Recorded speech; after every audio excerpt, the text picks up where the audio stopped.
ప్రపంచవ్యాప్తంగా దిగంబరంగా ఆ దిగంబరునికి పూజలు చేస్తున్నటువంటి అఘోరీలు ఈవిడ కాకుండా ఇంకెవరైనా ఉన్నారు? ఎవరు లేరు. ముమ్మాడికి మేము వివరణతో ఇస్తాము. ఎవరు లేరు. ధర్మం ధర్మం ధర్మం అని నేను చెప్తున్నాను కదా. మీరు 100 మంది వచ్చినా నా కంఠంలో ఎంత పెద్ద బెల్లం కూర్చున్నా ధర్మం అనే నా నాలుగే వదులుతా. కానీ 10 మంది వచ్చేసేసి అధర్మం అనగానే నేను ధర్మము అధర్మం ఇలా చెప్పడానికి లేదు. ఇక్కడ కొందరికి ఉన్నారు కానీ వాళ్ళు సమాజంలో ఉన్నారా? ఎగ్జాక్ట్లీ, నేను అదే పాయింట్ అడగబోతున్నా. ఇప్పుడు ఇందాక మీరు చెప్పినట్లుగా ఒకవేళ దిగంబరంగా అఘోరీలు ఉన్నా వారు జనసంచారంలో ఉన్నారా, లేదంటే ఎక్కడైనా కఠోరమైనటువంటి పరీక్షలు ఉన్నారు? ఉత్తరాఖండ్ లో ఉన్నారు, జైనులు ఉన్నారు, వేరే వేరే వేరే మతస్థులు ఉన్నారు. 1000 పద్యాలు రాసిన వేమన కూడా నగ్నంగానే ఉన్నాడు. నా భారతదేశంలో ముఖ్యంగా ఆంధ్ర రాష్ట్రాల్లోనే ఉన్నాడు వేమన. కానీ వేమన ఇంటి నుంచి వెళ్ళిపోయే పద్యాలు రాశాడు కానీ సమాజంలో రాజ్యంలో కూర్చొని రాశాడా? మరి ఒక ఆయన అడుగుతున్నాడు మాతో. వేమన గురించి మేము తప్పుగా మాట్లాడట్లేదు కానీ ఏమయ్యా వేమనది పెద్ద ఫోటో ఉంది మా ఊర్లో, ఆయన నగ్నంగా ఉన్నాడు అని అంటే మరి ఆయన ఫోటో ఉన్నప్పుడు ఆయన బతుకున్నప్పుడు మీ తాతలు ముత్తాతలు ఉన్నారా అని అడిగాను. స్వామి అప్పుడు అడగలేదు మీరు? వేమన గారు జనసంచారంలో తిరిగారు, సంచరించారు, వచ్చాడు కదా ఆయన. ఆయన అన్ని చూసి వదిలిపెట్టొచ్చేసి ఎక్కడో కొండ ప్రాంతంలోకి పోయేసి ఆయన రాశాడు అనేది విన్నాము. సమాజంలో జరిగిన పద్యాలు విన్నాము, ఇవన్నీ విన్నాం కదా. ఆయన సమాజంలో లేడు కదా. అప్పుడు ఓపెన్ గా ఆ ఫ్యాక్ట్ కూడా ఉంది. 1000 పద్యాల కంటే ముందు ఆయన చరిత్ర మనము 6వ క్లాసులోనే చదివాం. వేమన పద్యాల గురించి మొదట ఆయన గురించి చెప్పే పద్యాలు చదువుతారు అంతేగాని డైరెక్ట్ గా పద్యాలు చదవలే కదా. ఇప్పుడు ఆయన రాసున్న దాన్ని కూడా అదే. ఆయన ఉన్నప్పుడు రాజ్యం ఇలా లేదు కదా శంకర. 500 కిలోమీటర్లు 600 కిలోమీటర్లలో ఒక్కొక్క స్టేట్ ఉంటే 5-6 కిలోమీటర్లకు ఒక ఊరు ఉండేది మనది. ఆ ఊర్లో 30-40 ఇల్లులే ఉండేటి. ఈయన నగ్నంగా ఉన్నాడు అని అన్నా కూడా అడవి ప్రాంతాల్లో ఉన్నాడే కానీ మన సమాజంలో ఉంటే విలువలు నైతికంగా ఉంటే ఈయన ఉండేవాడా? ఎవరైనా ఎదుర్కొనే వాళ్ళు కదా. అఘోరాలు కూడా ఉన్నారు అని అంటే అఘోరాలు సమాజంలో లేరు. మేము ముమ్మాటికి అదే మాట్లాడుతున్నాము.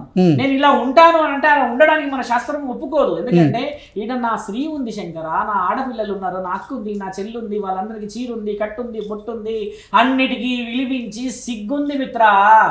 సిగ్గుకు సౌభాగ్యానికి ఎంతటి సంబంధం ఉన్నది. మరి ఈ అఘోరి నేను నాగసాధువుని అఘోరిని అంటూ చెప్పుకొని తిరుగుతూ 2 తెలుగు రాష్ట్రాల్లో సంచారం చేస్తూనే ఇప్పుడు మొన్న ముత్యాలమ్మ గుడిలో ఆవిడ ప్రత్యక్షమయ్యారు. అలాగే ఎన్నో మీడియా సంస్థలకి సనాతన ధర్మం గురించి, సనాతన ధర్మాన్ని నేను భుజాన మోస్తున్నాను, సనాతన ధర్మం కోసం నేను కంకణం కట్టుకున్నాను, నేను సనాతన ధర్మం మార్గంలో నడుస్తూ చాలామందిని నడిపిస్తానని చెప్తూ ఆవిడ ఇంటర్వ్యూలు ఇస్తుంది కదా దిగంబరంగా.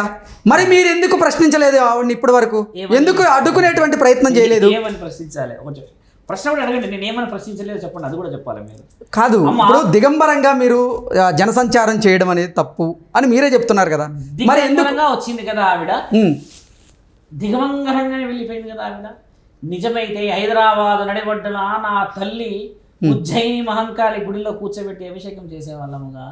పక్కనే ఉంది. అంటే నిజమైనటువంటి అఘోరి కాదా ఆవిడ? ఖచ్చితంగా కాదు. రుజువులతో నేను చూపిస్తా, రుజువులు మీరు తీసుకురండి. అఘోరి దుస్తువులతో వస్తేనే అఘోరి మిత్ర. నేను చెప్పేది కూడా శాస్త్ర గ్రంథాల్లో పుట్టింది కూడా అఘోరికి దుస్తువులతో రాసింది. నేను రాసిన పురాణం మీకు చూపించి రాసిన గ్రంథాలు చెప్తాను. గరుడ పురాణం మొదటి నుంచి నేను అడుగుతుంది ఇదే కదా. దిగంబరంగా పూజలు చేయమని ఏ పురాణంలో చెప్పింది, ఏ గ్రంథంలో చెప్పింది, ఏ వేదాలు చేయాలని చెప్పిన మొదటి నుంచి నేను అడుగుతుంది అదే కదా. స్థలం నిర్ణయించారు మీకు, ఒక వివరణ నిర్ణయించారు మీకు, ఒక సమాజం నిర్ణయించారు మీకు, ఒక బాధ్యత నిర్ణయించారు మీకు. అవన్నీ దాటేసేసి నేను ఇక్కడికి వచ్చేస్తాను అని అన్నప్పుడు అఘోరాలు పుట్టిందే ఆడపిల్లల్ని కాపాడడానికి అని చెప్పేసి గుడులను గోపురాలను కాపాడడానికి రాసిన నీవే నగ్నంగా వస్తే మరి అఘోర అబద్ధం అయిపోతుంది కదా. ఇప్పుడు సమాజంలో సగం మందికి అఘోరాలే తెలియదు. గురుగారు కరెక్ట్గా ఒక టాపిక్ అయితే వచ్చింది. అసలు అఘోర అనే పదానికి అర్థం ఏంటి? ఈ అఘోరాలు ఎందుకు ఈ భూమి మీదకి వచ్చారు? అఘోరాలు అనే వాళ్ళు మొదట చెప్పింది నాగసాధుల విషయం అయిపోయింది. ఎందుకంటే వాళ్ళు ఒక సాధారణ చేత దత్తాత్రేయుడి చేత వచ్చాం కదా. ఈ అఘోరాలంతా జీవితంలో భార్య నుంచి వెన్నుపోట్లు, ప్రేమ విఫలం అయిపోయి సెల్ఫ్ సుసైడ్ చేసుకొని ప్రాణంతోనే అలా బతికి పడిన వాళ్ళు, అంటే జీవితం మీద విరక్తి పుట్టిన వాళ్ళు మాత్రమే అఘోరాలుగా మారుతున్నారు అంటారా? 100% మీరు ఫిల్టర్ చేయండి. మేము రెడీగా ఉన్నాంగా. మేమైతే ఇక్కడ నేనైతే ఎప్పుడు పరిగెత్తనుగా. నాది ఏజ్ చిన్నదే కదా. నాకైతే గడ్డం మీసాలంటే తెల్లగా అయిపోయి నడవలేని స్థితిలో లేనుగా. నేను ఇక్కడ కాకపోతే ఇంకో సంవత్సరానికైనా నీకు దొరుకుతా కదా. అంత పెద్ద క్షేత్రాన్ని కడుతున్నా, క్షేత్రంలో దొరుకుతా కదా నీకు. అసలు అఘోర అనే పదానికి అర్థం ఏంటి? ఇంతటి ఘోరాన్నైనా చేయగలిగిన వాడు అఘోర. అంతకు మించి శివుడు, శాస్త్రము, దిగంబరము ఇవన్నీ మాట్లాడేసేసి అనవసరమైనది మనం క్రియేట్ చేయకూడదు. ఇంతటి ఘోరాన్నైనా చేయగలిగిన వాడే అఘోర. Very simple. అంతేగాని కాదు వాళ్ళు పొడుస్తారంట, తీస్తారంట, తాగుతారంట, ఇవన్నీ నీ ఇష్టం. నేను తానా అన్నా అంతే, ఏదో తందానా అంటున్నా నీ ఇష్టం. ఇక ఓకే, ఇక్కడ అఘోర మీరు చెప్పేదాని ప్రకారంగా నాగసాధువులకి అఘోరాలకి ఏంటి? నాగసాధువులు అంటే అర్ధనగ్నంగా ఉండి ఆ దుస్తు కట్టుకొని వాళ్ళు మన భారతదేశ పొలిమెరలో ఉంటారు. అఘోరాలు అంటే గుడి క్షేత్రంలో పరిపాలకులై ఉంటారు. అంటే వారు కాశీలో ఉంటారు, ఉత్తరాఖండ్ లో ఉంటారు, 12 జ్యోతిర్లింగాల దగ్గర ఉంటారు, శ్రీశైలంలో ఉంటారు. వాళ్ళు ఎక్కడైనా ఉండగలుగుతారు వాళ్ళు, కానీ గుడి దాటి రాకూడదు. ఓకే, మనం మాట్లాడేది కూడా తెలుసుకోవాలి. ఎక్కడైనా ఉంటారంటే మరి ఈవిడ ఎక్కడైనా ఉండొచ్చు అంటారు. మళ్ళీ అది కాదు, క్షేత్రాన్ని దాటడానికి అనుమతి లేదు. వాళ్ళు క్షేత్ర పాలకులై ఉంటారు. వాళ్ళు వచ్చే నెల మహాకుంభమేళ ఉంది మన దగ్గర. కుంభమేళ వచ్చే నెల ఉంది. కాశీకి వస్తున్నారు అందరూ. ఈ క్వశ్చన్ తీసుకెళ్ళు. ఏమయ్యా ఈయన ఒక పిచ్చోడ్లాగా అరుస్తున్నాడు, అఘోరాలు రాకూడదంతా ఖచ్చితంగా తీసుకెళ్తా వాడు అంటారు. అవును కదా, మేము ఎక్కడికి వచ్చామయ్యా అంటారు. లేదు, వాళ్ళందరూ అఘోరాలంటే ఆయన మా దగ్గరికి తీసుకురండి అని అంటారు. పనులు మారిపోవడం చేత ఈ రూపమే అఘోరా అనుకుని అఘోరానే ఇలా ఉంటున్నాడు అనుకుంటున్నారు. ఇక్కడ డేంజర్ అని సిగ్నల్ పెట్టేసిన తర్వాత ఆ డేంజర్ అనే పెట్టాలి. ఇక్కడ అఘోరాలకి నాగసాధువులకి మధ్య ఉన్న వ్యత్యాసం ఏంటి? నాగసాధువులు ఏం భుజిస్తారు, అఘోరాలు ఏం భుజిస్తారు? భుజించడమా పూజించడమా? భుజించడం గురించి అడుగుతున్నా. భుజించడం అయితే నాగసాధువులు వచ్చేసి కేవలం మానవ శరీరాన్ని ఒకప్పుడు తీసుకుంటూ, ఇప్పుడు కాదు, వాళ్ళు 24 రోజుల వరకు తినకపోయేవాళ్ళు. ఒకటేసారి భుజిస్తారు అంతే, మళ్ళీ తినరు వాళ్ళు 24 రోజులు. మానవ శరీరాన్ని నాగసాధువులు ఎందుకు భుజించేవారు? అసలు మానవుల మృతదేహాలని తినమని నాగసాధువులకి ఎవరు చెప్పారు? అది ఏ శాస్త్రంలో ఉంది? అఘోరా పురాణంలో ఉంది. అది తినడానికి గల ముఖ్యమైన కారణం ఏమిటంటే, కొండ ప్రాంతాల్లో, మంచు ప్రాంతాల్లో ఉంటారు, దేశ రక్షణలో ఉంటారు. నీలాగా నాలాగా 10 సార్లు వచ్చి కూరగాయలు, ఆ కాయలు, ఈ కాయలను తీసుకోలేరు. కాబట్టి అత్యంత ముఖ్యముగా వృధాగా పోతున్నది ఏమిటి అని కనిపెట్టినప్పుడు మహానేత్రముతో చెప్పింది మహావీరుడు రుద్ర. ఎవరనంటే శివుడు. వృధాగా పోతుంది ఎవరిది అని అంటే, కాటిలో కాలిపోతున్న ఒక శవం ఉంది కదా, అష్టగంధాలతో ఉన్న ఆ శరీరము. అంటే మృతదేహాన్ని మనం చాలా పవిత్రంగా భావిస్తాం, పూజలు చేస్తాం. మన సనాతన ధర్మంలోనే అది కూడా ఉంది కదా. మృతదేహాన్ని నీలోన శివుడు గలడు, నాలోన శివుడు గలడు. వాస్తవమేగా.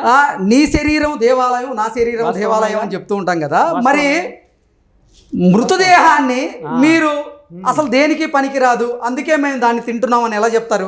24 రోజుల వరకు ఆకలి కాకుండా ఉంచుతుందంటే, వాళ్ళు సమాజం వదిలిపెట్టి వెళ్ళిపోయిన వాళ్ళు కదా, సమాజంలోకి రాకుండా ఉండాలి అంటే వాళ్ళకు ఒక నియమాలు. ఈ యొక్క మాంసమే తినరు కదా, పైన దుంపలు ఉంటాయి, పండ్లు ఉంటాయి, పలహారాలు ఉంటాయి. కానీ మాంసం అనేది మనం ఎక్కువగా హెచ్చరించి మాట్లాడుతున్నాము.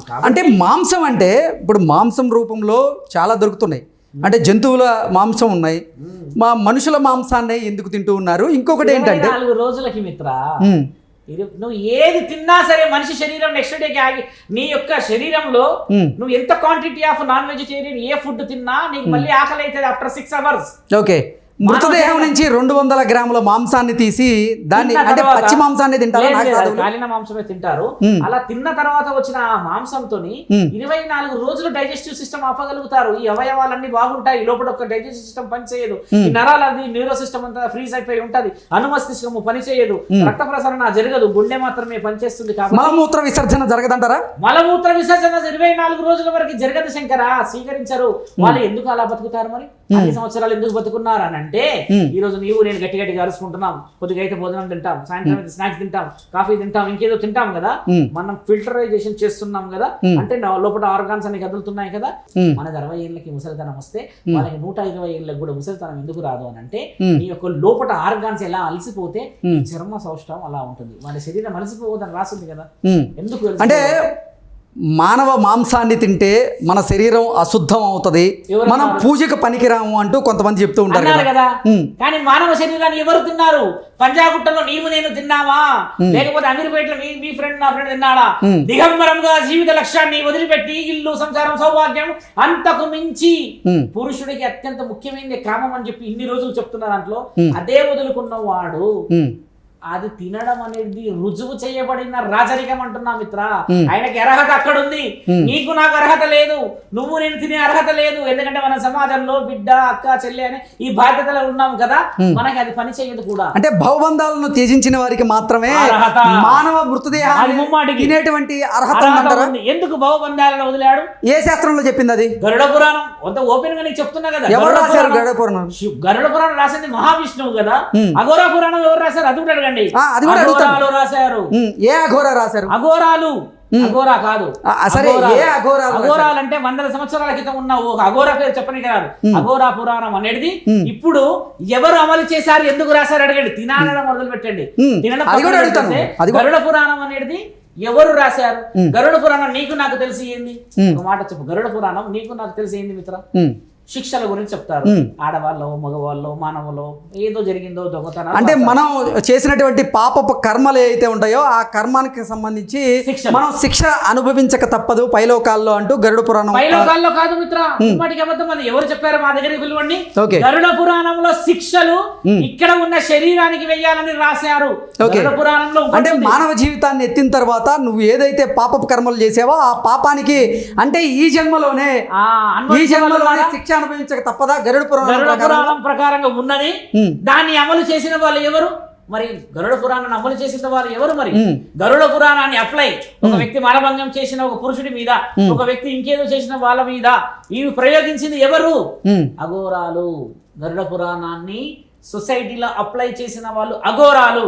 వాళ్ళు ఈ విలువలు ఎలా చేశారు? ఒక స్త్రీని 11 మంది రేప్ చేసి చంపేసిన వాడిని అలా బలంగా ఎత్తుకుపోతుండే 11 మందిని చెట్టుకు కట్టేసేసి ఇటు 7 ఇటు 4 ఇటు 4 పెద్ద పెద్ద బల్లాలు అంటే సూదులు పెట్టేసేసి, ఏరా ఆడబిడ్డని నీవు నీ స్నేహితులు మధ్యమత్తులో ఉండి ఒకడు కాళ్ళు, ఒకడు మెడలు, ఒకడు ఈపు ఎక్కడెక్కడెక్కడో మీరు ఒత్తినప్పుడు ఆ బిడ్డ పడ్డ నరకయ్యాతన, ఆ అమ్మాయి మీద మీరు చేసిన 11 మంది ఆ అత్యాచారానికి, ఆ మానభంగానికి ప్రాణాన్ని కోల్పోయేటప్పుడు కూడా నీవు శారీరక సుఖాన్ని పొందినావు కదా అని చెప్పి వాడికి ఈ 4 చేతుల్లో 8 సూదులు పెట్టి శరీరం మొత్తం కుచ్చుతూ, అలా ఒకడు కుచ్చుతూ ఉంటే మిత్ర ఇంకొక వ్యక్తి ఆడి యొక్క అంగం మీద కొట్టేవాడు. గరుడ పురాణంలో రాసింది.